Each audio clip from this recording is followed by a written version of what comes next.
అది 2017 సంవత్సరం ఏప్రిల్ 14వ తారీఖు తమిళ్లో పా పాండి అనే సినిమా రిలీజ్ అయింది.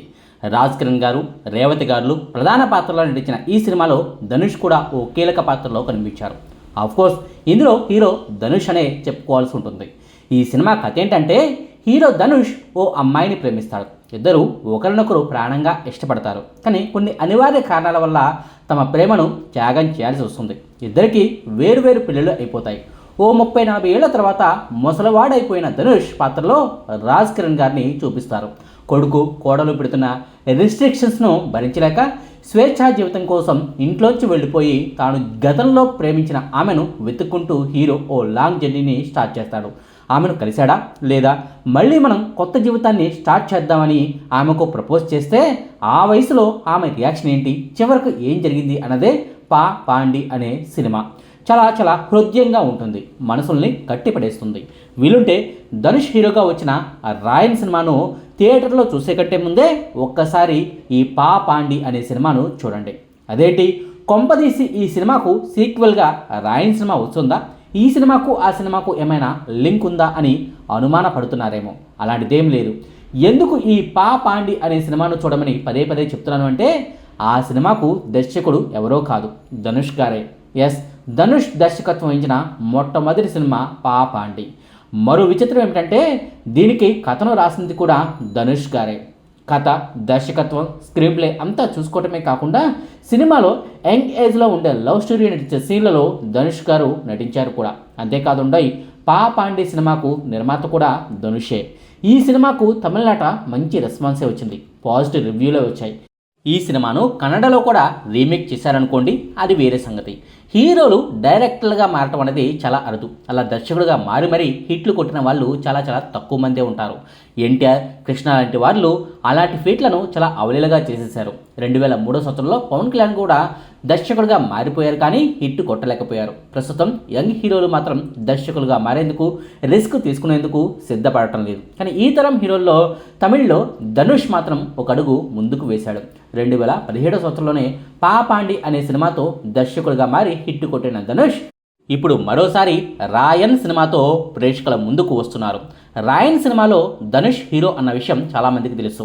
ఈ సినిమాకు ధనుషే దర్శకత్వం వహించారన్న సంగతి కూడా తెలిసే ఉంటుంది. కానీ ఈ సినిమా కథను రాసింది కూడా ధనుషే అన్న విషయం మాత్రం చాలా చాలా తక్కువ మందికి తెలుసు. మొదటి సినిమాను ఫీల్ గుడ్ ఎంటర్టైనర్గా తీసిన ధనుష్ రెండో సినిమాను మాత్రం ఫ్యామిలీ రివెంజ్ డ్రామాగా తెరకెక్కించారు. అయితే ఈ రాయన్ సినిమా తెర వెనుక కూడా చాలా పెద్ద కథే జరిగింది.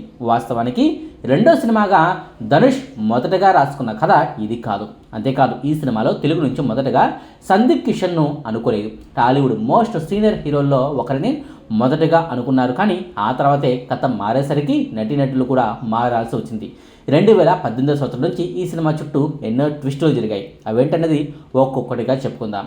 రాయన్ సినిమా తెర వెనక ఏం జరిగిందన్నది చూద్దాం. పా పాండి సినిమా రిలీజ్ అయిన 8 నెలల తర్వాత, అంటే 2017 సంవత్సరం డిసెంబర్ 29వ తారీఖున ధనుష్ ఓ కీలక స్టేట్మెంట్ను ఇచ్చాడు. తన సొంత దర్శకత్వంలో రెండో సినిమాగా తానే రాసుకున్న మరో కథతో హేమా రఖ్మాని, మురళీ రామస్వామిల నిర్మాణ సారథ్యంలో ఓ సినిమాను ధనుష్ అనౌన్స్ చేశాడు. ఈ సినిమాలో హీరోగా నేనే నటిస్తానని కూడా ధనుష్ ప్రకటించాడు.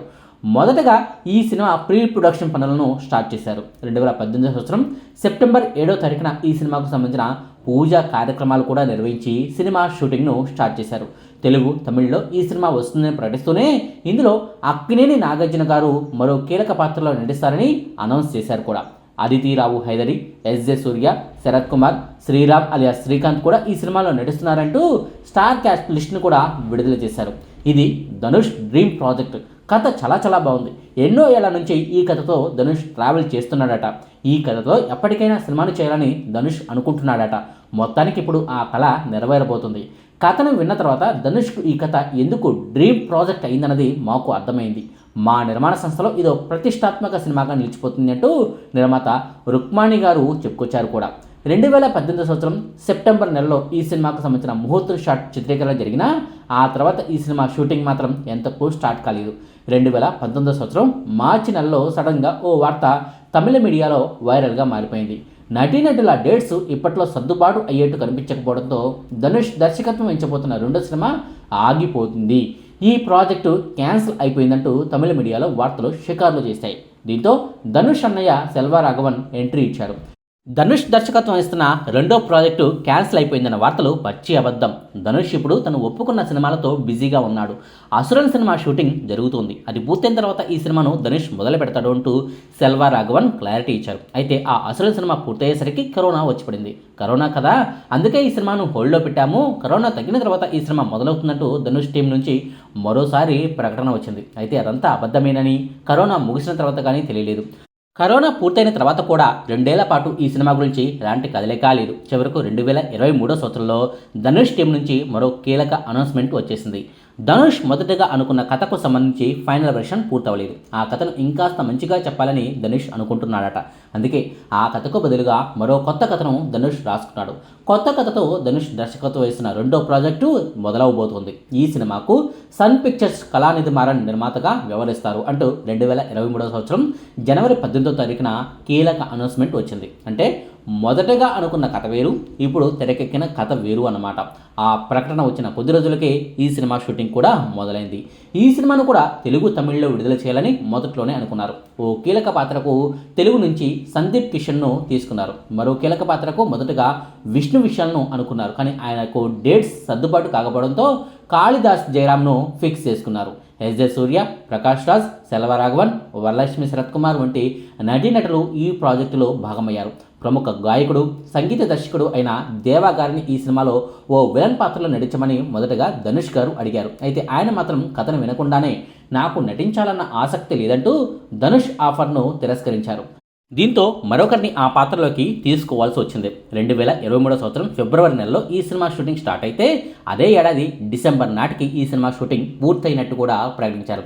ఆ తర్వాత post production work, re recording వంటివి పూర్తవటం, తెలుగు, తమిళ డబ్బింగ్ వెర్షన్లో కూడా రెడీ అయ్యి ప్రమోషనల్ కార్యక్రమాలను పూర్తి చేసుకొని ఫైనల్ వెర్షన్లో రెడీ అవ్వడానికి 8 నెలలు పట్టిందనమాట. మొదట్లో ఈ సినిమాను మే నెలలో రిలీజ్ చేయాలని అనుకున్నారు. కానీ సార్వత్రిక ఎన్నికలు ఉండటంతో దీన్ని జూన్ 13వ తారీఖున రిలీజ్ చేయాలని అనుకున్నారు. కానీ ఆ తేదీన కూడా ఈ సినిమా రాలేదు. కారణాలు ఏమిటన్నది చెప్పలేదు. కానీ జూన్ 13వ తారీఖునే రావాల్సిన ఈ సినిమా జూలై 26వ తారీఖునకు పోస్ట్ పోన్ అయింది. జూలై 28వ తారీఖున ధనుష్ పుట్టినరోజు ఉంది. ధనుష్ పుట్టినరోజుకు సరిగ్గా 2 రోజుల ముందు ఈ సినిమా వస్తుందన్నమాట. ఈ సినిమాపై తమిళనాట భారీగానే అంచనాలు ఉన్నాయి. కథ రాసుకున్నది, దర్శకత్వం వహిస్తున్నది, హీరోగా నటించింది కూడా ధనుషే కావడంతో ఈ సినిమా ఎలా ఉంటుందా అన్నది ఉత్కంఠగా మారింది. ఈ సినిమా ట్రైలర్ను చూస్తే మాత్రం ఒక్క విషయం అర్థమైపోతుంది. ఈ సినిమాలో బలమైన కథే ఉంది. ముగ్గురు అన్నాతమ్ముళ్ళు, ఓ చెల్లి, ఈ నలుగురు కలిసి కొందరిపై ప్రతీకారం తీర్చుకోవడమే ఈ సినిమా కథ. అసలు వీళ్ళకు జరిగిన అన్యాయం ఏమిటి, ఎందుకు ప్రతీకారం తీర్చుకోవాలనుకుంటున్నారు, సామాన్యులుగా కనిపిస్తూనే బలమైన వ్యక్తులపై ఎలా ప్రతీకారం తీర్చుకున్నారన్నది సినిమా కథ. సమాజంలో పులులు, సింహాలుగా కనిపించే వ్యక్తులను తోడేళ్లులాగా వారి మధ్యనే జీవిస్తూ హీరో ఎలా ప్రతీకారం తీర్చుకున్నాడన్నది ఈ సినిమాలో చూపించబోతున్నారు. ట్రైలర్లో చూస్తే మంచి ఎమోషన్ కనిపిస్తుంది. అన్నాతమ్ముళ్ళు, చెల్లెమ్మ మధ్య ఫ్యామిలీ బాండింగ్ మనసుకు హత్తుకునేలా ఉంటుందని చిన్నప్పటి సీన్లలో చూస్తే అర్థమవుతుంది. బోల్డ్ అనే ట్విస్టులతో కూడిన థ్రిల్లింగ్ సీన్లు ఉంటాయని కూడా తెలుస్తోంది. ట్రైలర్లు, టీజర్లను బట్టి చూస్తే ఈ సినిమా అయితే హిట్ అవుతుందని అనుకుంటున్నాను. చూడాలి మరి ధనుష్ ఏం చేస్తాడో ఏంటో, ఎలాంటి కథను రాశాడో, సినిమాను ఎలా తీశాడో అన్నది. ఈ సినిమాకు సంబంధించి ఏపీ, తెలంగాణ డిస్ట్రిబ్యూషన్ హక్కులను ఏషియన్ సురేష్ ఎంటర్టైన్మెంట్స్ 5 కోట్ల రూపాయలకు కొనుగోలు చేసింది. అంటే సురేష్ గారు, ఏషియన్ సునీల్ గారు ఈ సినిమా హక్కులను కొన్నారన్నమాట. ప్రమోషన్ ఖర్చులతో కలిపి ఈ సినిమాకు 5.5 కోట్ల రూపాయలు 2 తెలుగు రాష్ట్రాల్లో వస్తే ఈ సినిమా కమర్షియల్గా హిట్ అయినట్టే లెక్క. ఈ సినిమాకు ఏమాత్రం మంచి టాక్ వచ్చినా చాలు, వీళ్ళు పెట్టిన పెట్టుబడి తిరిగి రావడం అనేది యమా ఈజీ. ఇక చివరిగా ఒక్క మాట, వాస్తవానికి ధనుష్ మొదటిగా రాసుకున్న కథను బట్టి ధనుష్, నాగార్జున గారి కాంబినేషన్లో సినిమా రావాల్సి ఉంది కదా. అయితే ఆ కథ కంచికి చేరడంతో ఆ ప్రాజెక్టు కూడా రద్దయిపోవడంతో ధనుష్, నాగార్జున గారి కాంబినేషన్ అనేది కలగానే మిగిలిపోయింది. కానీ ఆ ప్రాజెక్టు రద్దయిన కొన్నాళ్ళకే శేఖర్ కమల గారు కుబేరా అనే సినిమాను అనౌన్స్ చేశారు. అందులో ధనుష్ గారితో పాటుగా నాగార్జున గారు కూడా లీడ్ రోల్లో నటిస్తున్నారు అని ప్రకటించారు. ఆ సినిమాలో ధనుష్ ఫస్ట్ లుక్, నాగార్జున, రష్మికలకు సంబంధించిన టీజర్లు అన్నీ కూడా అంచనాలను పెంచేస్తున్నాయి. ఆ సినిమా ఎలా ఉంటుందన్నది పక్కన పెడితే ధనుష్, నాగార్జున గారి కాంబినేషన్ అప్పుడు కుదరకపోయినా శేఖర్ కమ్ముల గారి ద్వారా వారిద్దరి కాంబినేషన్ సెట్ అవ్వడం అన్నది గమనార్హం. చూడాలి మరి శేఖర్ కమ్ముల గారు ఏం చేస్తారో అన్నది. ఇదండి రాయన్ సినిమా తెర వెనుక జరిగిన కథ.